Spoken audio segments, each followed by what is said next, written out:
Hello everyone and welcome to POL. I'm Don Jacobs at beautiful McDade Park here in Lackawanna County. Look at this setting for this morning's show. How about that? Now, a lot of people looking forward to the fall foliage. What can you do? You could go for a hike. Where can you hike? How about the NEPA Rail Trails? You're going to hear from Cindy Klink about just how you can get on them and enjoy them.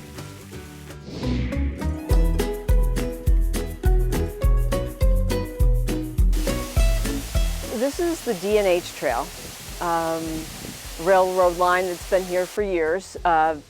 They took out all the rails and stuff, and this is what's left. We've conserved all of this, as you can see.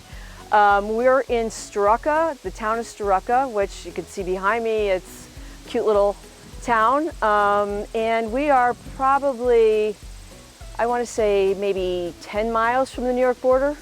We allow bikers, hikers, walkers, runners, horseback riders. No motorized vehicles, unfortunately, because of the grant funding and that kind of thing. And then in the winter, we do allow snowmobiles because they put down a base. They actually groom it and put down a base. And once they have their base, they can use it because they're not ruining the trail. Awesome. Enjoy your day, buddy. Thank you. Rail Trail, did you put these up? We did. Markers? We did put them up. And what do they indicate? Just the different miles along the trail so people can just realize where they are when they're riding or walking. Well, we keep saying trails. Where does this one start and where does it end? So Rail Trail of Northeastern Pennsylvania starts in Simpson and goes to the New York border, so 38 miles. Okay. And then, but we're part of a bigger greenway, so we tie in with LHVA and go to Pittston. So along Scranton, yes, the Lackawanna right, River, right, and right, down right. to Taylor, and then, correct. And there's only a little spot from like Old Taylor, Old Forge line to Pittston that's not a trail. Right, right. Well, even in Carbondale, there's breakups. It's not a. This is a complete line. Okay. Which is wonderful. How many miles? 38. So Cindy, what are we looking at here? This seems to be a relic of years past. Yes, this was the water tower that was here for the railroad, and the station was right over there. So again, all history, but we've unearthed this and we're going to use it. So when you look at something like this, I see relaxation, I see comfort. You were using the word zen. I mean, it does have the possibilities of being a neat place just to sit and get caught up with yourself. Yeah, yeah, and also an opportunity when you're biking to stop, have lunch, you know it's here, so you can just kind of just relax. It kind of adds to the bike ride. It's not just riding the bike. You get off and kind of relax a little bit and get back on your bike. I would imagine there's a lot of places like this along of the railroad track because the railroad tracks brought in the towns. Correct, and there are a lot of sites, probably not as neat as this. Like this is really kind of here and it's great. It's got some green moss, as you can see, but we also will have tool sheds, like where we noticed the sign. Right, yep. So those are old concrete buildings that they had along the way. So Cindy, what are we looking at there? They look pretty prehistoric or something. They've been around for a while. They've been here since 18 something. I'm not even sure. I want to say maybe mid 1800s. But those are the stanchions that held what they call the little Strucka Viaduct that went over to the other side. If we were up higher, you could see there's another set over there, but actually not as big as this. The railroad tracks go on that? Mm-hmm. Okay. So these are all the historic little things that people need to get out and see and right. don't just walk by, admire, that kind of stuff. Right. Parts of history while you're enjoying nature. I love it. Mm-hmm.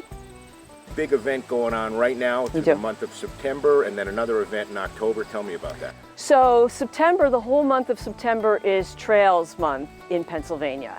And so what we like to do is we do a virtual challenge. This has been since COVID. And we have people get out and do a 40-mile bike ride. They can choose a 20-mile bike ride, walk, or run. Or they can explore all 38 miles, so do different sections. But you have the whole month of September to do it. And it's just $20. It helps out with maintenance and that kind of thing.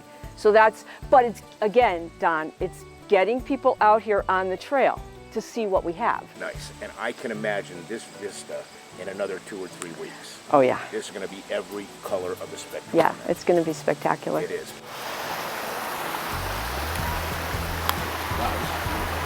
Isn't it great? Yeah. where are we now? This is the top of Buck Falls, and I believe it's in Thompson, but right on the edge of Strucka. But right off of your trail. Right off the trail. This is gorgeous. Yeah. People don't get to see the history you've shown us, from the water tower to the remains of a viaduct or whatever it was, the bridge, and this, unless you get off your couch and go for a walk. That's right. Isn't it beautiful? And it's so peaceful, as I said. It's used enough in your mind, or is it not used enough? It's very well used. I mean, we have a lot of people. Yeah. As you can see today, here we are, we saw 2 bike riders. Yeah. You know, up here literally in the middle of nowhere. Right. So. And wait until the fall. Yeah. Right? Fall That's right. foliage in this area is going to be priceless. Yeah, it's going to be gorgeous. Yeah, so if anybody ever wants to do a hike, they can give the office a call, and I'm happy to lead a hike for them. That'd be awesome. Yeah. Thank you for sharing this today. Oh, Thank my you. pleasure. Yeah, thank you. My pleasure. Thank you for being here. What a great day, Cindy. Thank you so much for spending time with us. Now, of course, they do all kinds of fundraising. They do all kinds of programs. And for all the information on that, like the one coming up in October, you've got to go to their website, NEPA Rail Trails.org. We're going to take a short break and we'll be right back.